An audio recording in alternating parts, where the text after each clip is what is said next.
um poço a gente conseguiu em 45 dias. Poços seguros, confiáveis. Existe um trabalho contínuo para garantir que os custos sejam competitivos.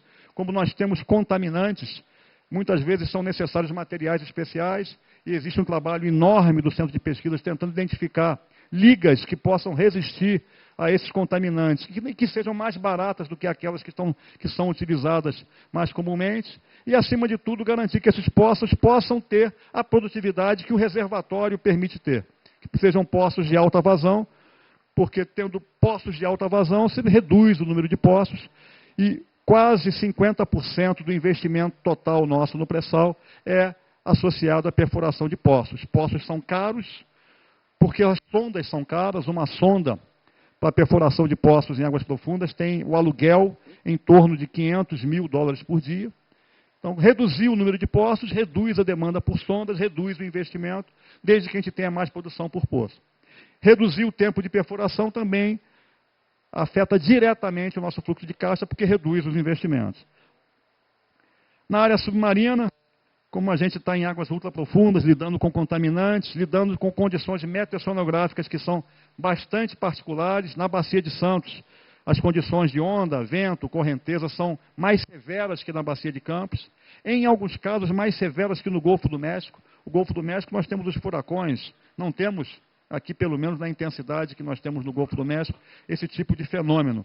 Mas, retirados os pontos fora da curva, a corrente de fundo na Bacia de Santos, ela é muito mais agressiva do que a corrente de fundo, por exemplo, no Golfo do México. Isso requer sistemas submarinos que sejam confiáveis, seguros e, obviamente, que tenham custo competitivo para águas ultraprofundas. Temos usado as mais diversas concepções, desde a aplicação tradicional de linhas flexíveis até a busca incessante de sistemas que usem dutos rígidos também para garantir competição entre as alternativas possíveis.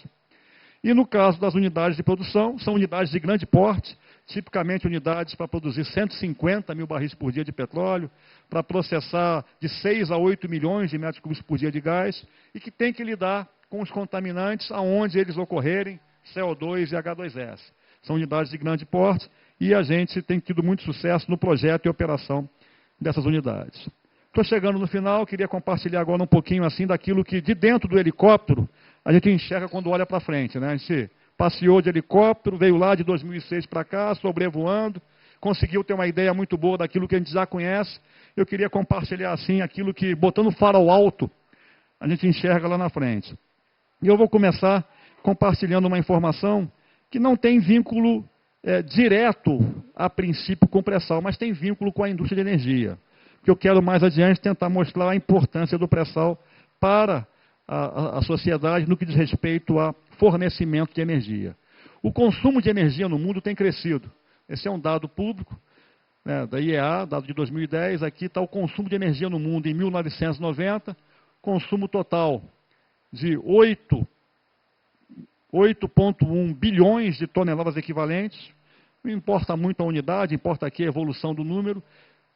Em 1990 predominou a oferta de energia fóssil.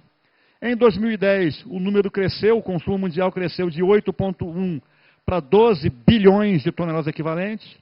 Continuou prevalecendo a oferta de energia fóssil, cresceu o número absoluto e cresceu, obviamente, também percentualmente a oferta de outras fontes de energia, mas predominou ainda a energia fóssil. E a visão dos especialistas é que em 2030 o consumo no mundo será da ordem de 16 bilhões de toneladas equivalentes.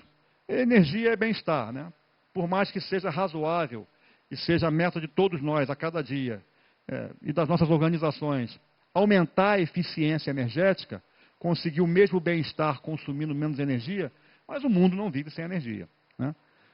E as populações que não têm acesso à energia pagam um preço alto por isso.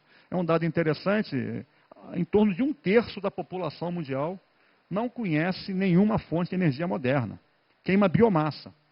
1/3 da população do mundo. Então é muito razoável que o mundo persiga prover energia, principalmente para quem não conhece o conforto que nós conhecemos. Aqui no Brasil tem isso, na África, na Índia, ainda na China. Temos porções enormes da população desses países ou continentes dependendo do aumento da oferta de energia. E para quem trabalha com energia fóssil, principalmente óleo e gás, as indicações são que vai crescer a oferta de energias renováveis. Mas para que a energia chegue principalmente àqueles que não têm acesso a nenhuma energia hoje, tem que chegar a energia barata. Tem que chegar a energia barata. E a tecnologia hoje disponível para as energias renováveis, para a maior parte delas, torna ainda o custo unitário dessas fontes de energia alto. Portanto, de difícil acesso para quem não tem energia nenhuma e não tem condições de acessar a energia a custo alto. Então, o primeiro panorama é para dizer o seguinte: 2030 o mundo precisa muito ainda de energia fóssil. Isso é um dado de realidade. Segundo, onde estão as grandes descobertas de petróleo e gás no mundo nos últimos 20 anos? Primeiro ponto, há 20, 30 anos atrás, as descobertas principais ocorreram em águas profundas. Golfo do México, Delta do Níger, costa oeste da África e notadamente no Brasil, né? Alguns aqui lembram Marlim, Albacora, Roncador. E hoje, nos últimos 10 anos, aonde ocorreram as maiores descobertas em águas no mundo? Foram em águas profundas, alguma coisa no Golfo do México, alguma coisa na costa oeste e agora na costa leste africana, alguma coisa do Mediterrâneo, o Ártico, difícil acesso, altíssimo custo de produção, e aonde ocorreram em mais abundância descobertas? De novo, na costa brasileira, águas profundas, Bacia de Campos, Bacia de Santos, pré-sal. Pré-sal representa hoje o conjunto de descobertas mais importantes da indústria de óleo e gás no mundo, ocorridas nos últimos 10 anos. Qual vai ser a contribuição dessas descobertas para aquela demanda de energia que eu mostrei anteriormente? E aqui, de novo, uma fonte pública internacional, o Wood Mackenzie, ela preparou esse gráfico recentemente, onde mostra que a produção de óleo e gás no mundo, incluindo aqui terra e mar, vai crescer em torno de 17% de 2012 para 2030. Isso é bem menos do que crescerá o consumo mundial. Se daquele total a gente extrair o que é a parcela marítima de produção, a produção marítima crescerá 26% de 2012 para 2030. Mas o que chama mais atenção é a terceira informação.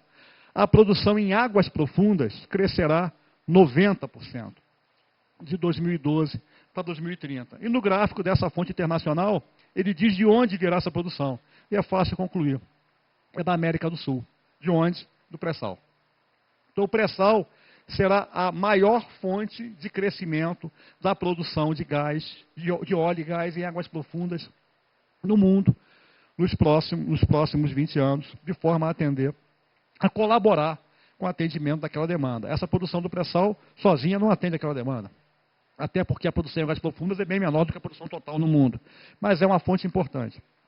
Para o Brasil, obviamente, tem um significado muito especial, porque não só está associada à possibilidade de a gente suprir as nossas demandas, entrando em operação, e aqui estão os anos onde entram os sistemas de produção em operação. A nossa produção atual está girando em torno de 2 milhões de barris por dia. Com a entrada desses sistemas vai chegar a 2,5 milhões de barris por dia em 2016, e com a entrada desses novos sistemas, vários deles, como já mencionei, em construção, chegará a 4,2 milhões de barris por dia em 2020. O código de cores qual é? O que está em verde aqui representa sistemas de produção do pré-sal. Como era de se esperar, o maior número de sistemas de produção a entrar em operação está no pré-sal. O pré-sal hoje brasileiro representa 5% do total da produção da Petrobras. 2011 foi esse o número. Em 2016 representará cerca de 31% e em 2020 representará quase 40%, um pouquinho mais de 40%, 47% para ser preciso. Cada um desses projetos tem identidade própria, eu já falei de alguns deles, mas cada um desses projetos requer uma gestão primorosa, com participação da Petrobras, dos seus fornecedores de bens e serviços, enfim, de todos os que materializam um projeto como esse. O primeiro dos projetos daquele gráfico anterior já entrou em produção, é o FPSO Cidade de Anchieta, o primeiro FPSO totalmente dedicado ao pré-sal na Bacia de Campos, entrou em produção excelente, 4 poços produzindo, cerca de 90 mil barris por dia, e a primeira produção ocorreu em setembro de 12. Os 3 poços seguintes já foram interligados. Então isso já virou realidade. O segundo daqueles projetos a entrar em produção foi o que eu mencionei, o FPSO Cidade de São Paulo. Aqui a foto, ele estava ainda no estaleiro Brasfels, em Angra.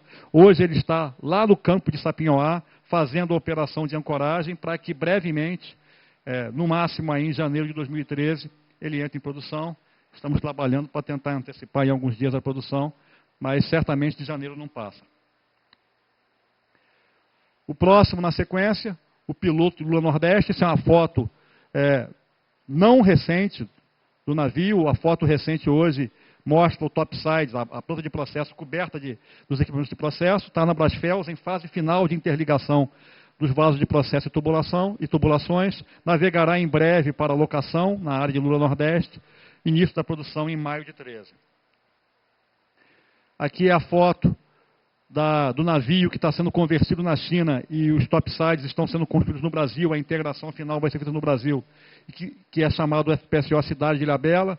Vai para a área de Sapinhoá Norte. Cronograma rigorosamente em dia. Primeiro óleo projetado para setembro de 14. Iracema Sul, navio também em conversão, também na China, no outro estaleiro. Os módulos de processo em construção no Brasil, a integração será feita aqui no Brasil, primeiro óleo em novembro de 14. Os FPSOs replicantes, que estão em construção no estaleiro Rio Grande, no estaleiro recém-construído, como eu disse, são 8 FPSOs, 6 dos quais com casco e planta de processo já contratada, 2 deles com planta de processo a ser contratada agora em 2013, são FPSOs bastante similares. Os 2 últimos, a explicação que muitas vezes o pessoal requer, por que vocês contrataram apenas 6 plantas e não 8?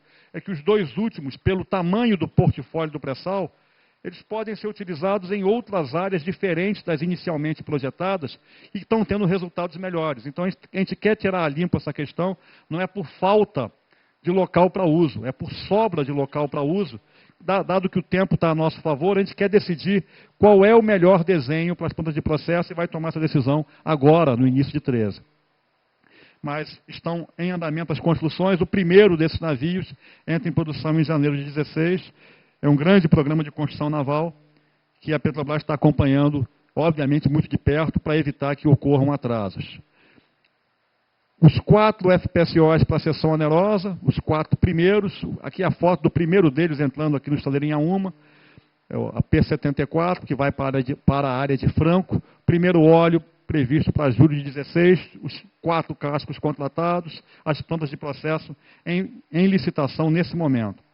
Cada projeto desses tem um acompanhamento rigoroso. Projetos complexos requerem gestão primorosa e não se pode perder de vista que qualquer atraso, qualquer performance indesejada de qualquer fornecedor de bens e serviços gera um enorme prejuízo para a Petrobras e para o Brasil. São projetos que, em média, têm investimento total de 6 bilhões de dólares e é necessário que eles entrem em produção na data prevista para que eles possam gerar fluxo de caixa para financiar os demais projetos da fila. Atraso aqui significa dificuldade de dar continuidade a esse enorme programa, que é tudo que nós não queremos. Os investimentos totais do pré-sal, no horizonte 12-16, a Petrobras tem investimentos no pré-sal da ordem de 70 bilhões de dólares, considerando aí Bacia de Santos e Bacia de Campos. A maior parte desses investimentos, Bacia de Santos, 85% desses investimentos. Um zoom agora nos investimentos da Bacia de Santos, classificando aqui esses investimentos como exploração, desenvolvimento da produção, esse programa para colocar em produção as descobertas, e infraestrutura, principalmente os dutos. A maior parte desse investimento na Bacia de Santos é no programa de desenvolvimento da produção, e ainda existe uma parcela significativa de investimentos em exploração, exatamente para permitir a declaração de comercialidade das descobertas que ainda estão em fase de avaliação. Quando computados os investimentos dos nossos parceiros nesses projetos, os investimentos totais são de 90 bilhões de dólares, dinheiro esse que certamente tem um papel fundamental no programa de desenvolvimento industrial brasileiro, e certamente também uma parte desse dinheiro retorna para a sociedade sob o ponto de vista de geração de empregos, e a produção retorna para a sociedade sob o ponto de vista de impostos, royalties, participações especiais, que, se bem aplicados, geram um enorme benefício para a sociedade. Queria, antes do final, compartilhar com os senhores um filmezinho que, se tudo correr bem, vai rodar. O Carlos está aqui, vai me ajudar? Abro ele lá. Vai chamar sozinho? Aqui? Pronto. Então, vamos lá. Beleza. Um videozinho que nós preparamos para Rio Engués, onde uma palestra como essa foi feita.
Eu queria finalizar agradecendo a oportunidade, França, pelo convite feito. É sempre um prazer e um privilégio vir aqui a essa casa. E é sempre também para a Petrobras muito importante deixar claro que tudo que já foi feito até agora é a base fundamental para aquilo que nós estamos fazendo. Esse é um reconhecimento que deve ser feito às centenas e milhares de profissionais que já colaboraram com a Petrobras ao longo da sua história. Muitos deles aqui nessa sala, alguns deles aqui nessa sala. Também um reconhecimento à nossa indústria fornecedora de bens e serviços e à comunidade de ciência e tecnologia, que também colaboraram ao longo dessa trajetória.